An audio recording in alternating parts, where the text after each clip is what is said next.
ओम शांति। ब्रह्मा बाबा के साकार यादों के कुछ पल जो आप बिना सुने नहीं रह पाएंगे। कर्म भोग भी एक सेवा का साधन बनता है। बीमारी आती है तो उसमें भी परमात्मा की याद अगर रहे तो बहुतों को वो बाबा की याद दिलाता है। तो यहाँ पर भी ब्रह्मा बाबा के साथ भी ऐसा हिसाब किताब आया। तो कदम कदम पर करामात परम पिता परमात्मा की उन्होंने अनुभव करी। तो हम ये सुनते हैं, ये घटना जून 1956 की है। तब बाबा की शारीरिक आयु लगभग 78 और 79 वर्ष की होगी। अनायास ही बाबा को एक शारीरिक व्याधि ने आ घेरा।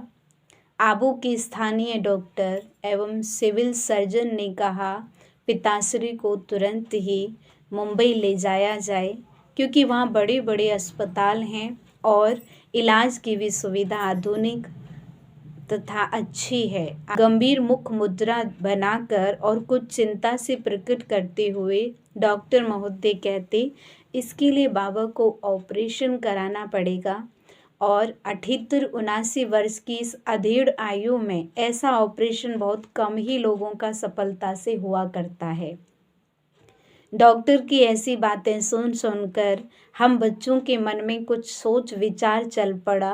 बाबा के प्रति अतीव अलौकिक स्नेह के कारण यज्ञ बच्चों का मन कुछ भर आया था, परंतु जब हम बच्चे बाबा की ओर देखते थे तो आश्चर्यचकित रह जाते थे। बाबा के चमकते चेहरे पर अस्वस्थता कष्ट का कोई भी चिन्ह नहीं मिलता था। अचल स्थिति बाबा की हमने देखी। जब कोई बच्चा उत्सुकतावश बाबा के कमरे के पर्दे को हटाकर बाबा की ओर देखता तो बाबा नैनों में स्नेह भरकर बहुत मधुर मुस्कान से उसकी ओर निहारते।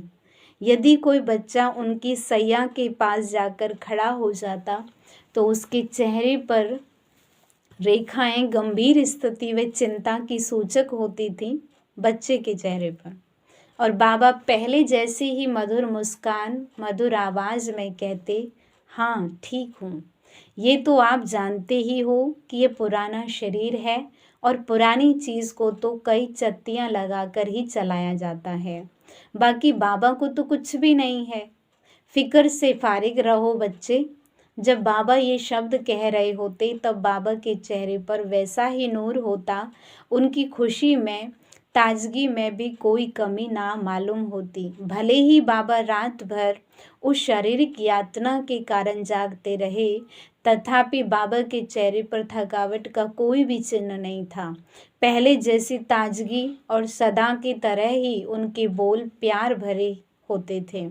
बाबा की स्थिति सूक्ष्म रूप में सब बच्चों को ये प्रेरणा दे रही थी, माया के अतिरिक्त काया भी यदि बड़ी कठिन परीक्षा की स्थिति सामने लाए तो देह से न्यारा होकर के आत्मिक स्थिति में रहने, परम पिता परमात्मा की स्मृति में टिके रहने का अभ्यास ऐसा पक्का होना चाहिए, वह रंच मात्र भी हमारी स्थिति को बिगाड़ ना पाए। मुंबई जाने के लिए विदा। डॉक्टर की राय के अनुसार मुंबई में तार तो करा ही दी थी ताकि वहां उनकी चिकित्सा के लिए किसी अच्छे अस्पताल में उचित प्रबंध किया जाए। तार पाकर वहां के बच्चों के मन में भी ख्याल आया। वहां पर बाबा के बच्चे जैसे रमेश भाई जी हैं, उनकी बहन थी जो डॉक्टर थी हॉस्पिटल में, और वहाँ के जो बाबा के पुराने बच्चे थे वो सब बाबा का ध्यान बहुत अच्छे से रखते थे। तो पहले ही तार इसलिए भेजी जिससे कि अच्छे हॉस्पिटल का प्रबंध कर लें बच्चे, डॉक्टर की तलाश कर लें।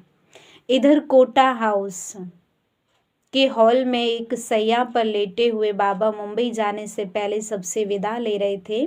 बाबा हर एक बच्चे को स्नेह से यज्ञ प्रसाद दे रहे थे, टोली दे रहे थे। वे किसी से हाथ मिला रहे थे तो किसी के सिर पर अपना वरद हाथ रख रहे थे और किसी को थपथपाकर उसके प्रति कुछ उल्लासप्रद वचन कहते जा रहे थे।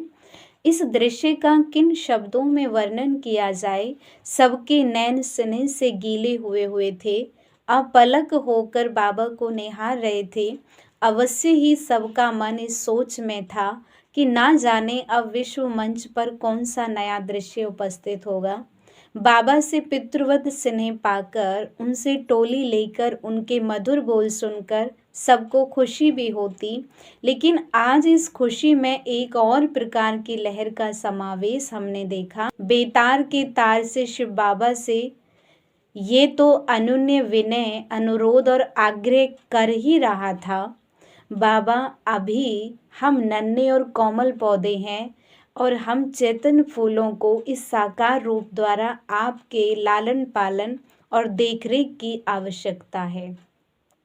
ये तो आप जानते ही हैं कि बाबा, परंतु हम जिन्होंने सब इच्छाओं का त्याग किया, इस एक शुभ इच्छा को तो अवश्य ही अपने मन में हम लिए हुए हैं कि ये नैन इस सुहावने पुरुषोत्तम युग के अंत तक इस सलोने साकार रूप में आपके अलौकिक चरित्रों को देखकर धन्य होते रहें। इस प्रकार की विचार तरंगों से बने वातावरण में सबके चेहरों पर बाबा के विदा होने के कारण, जहां बाबा की वापसी की प्रतीक्षा के चिन्ह अंकित थे कि बाबा जल्दी जाएं और जल्दी सी आ जाएं, वहां उन पर एक मजबूरी भी झलकती थी। शारीरिक अवस्था लाभ के लिए बाबा को मुंबई तो जाना होगा ही, परंतु बाबा ने वहां ऐसे वातावरण को क्षण भर में ही बदल दिया। बीमारी भी बनी ईश्वरीय सेवा का निमित्त कारण। बाबा बोले, बच्चों आप क्या सोच रहे हो? इसमें कोई सोचने की तो बात ही नहीं है। बाबा बोले, शिव बाबा तो अपने इस रथ द्वारा अब एक दूसरी भी सेवा कराना चाहता है, इसलिए ही वे बाबा को मुंबई भेज रहे हैं। बच्चे, यह बीमारी कोई बीमारी नहीं, यह तो इस विश्व ड्रामा में बाबा को मुंबई की सर्विस पर भेजने की एक युक्ति है। देखो बच्चे, अगर यह व्याधि सामने ना आती तो आप लोग भला कैसे मुंबई भेजते, परंतु वहाँ के बच्चों की सेवा के लिए भी बाबा को जाना तो है ना। बाबा के बच्चे तो जहाँ तहाँ हैं और बाबा को उन सब की सेवा करनी तो है ना, या नहीं करनी।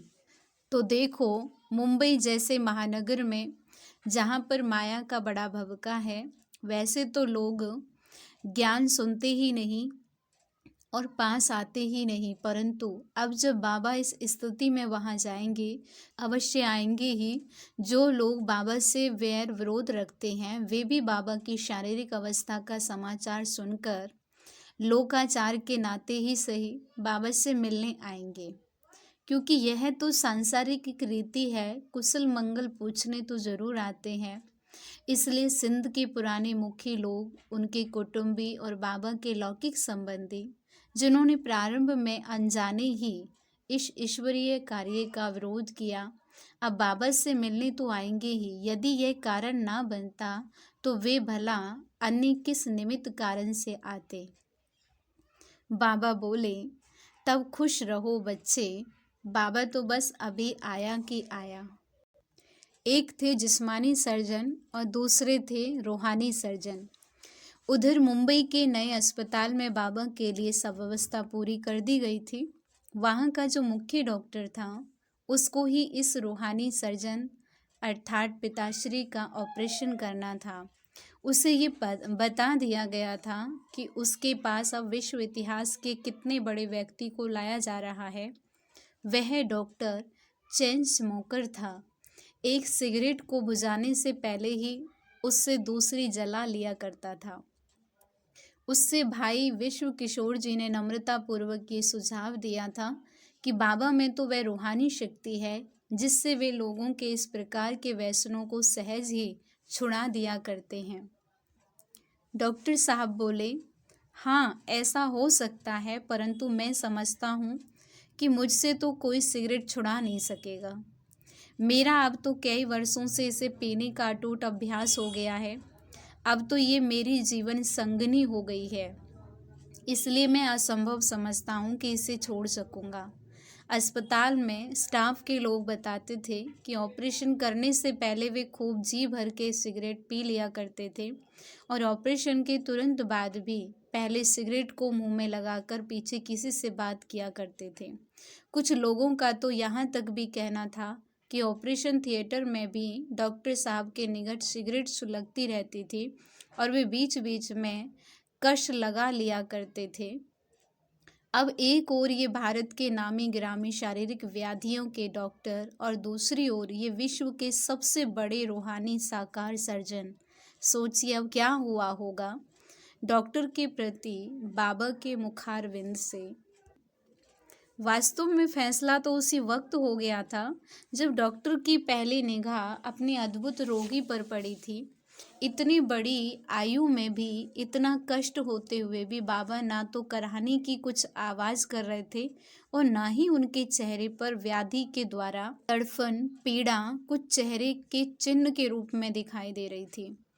शब्द बाबा के थे, गुड मॉर्निंग बच्चे। तो डॉक्टर के शरीर में एक सुरहन सी पैदा हो गई।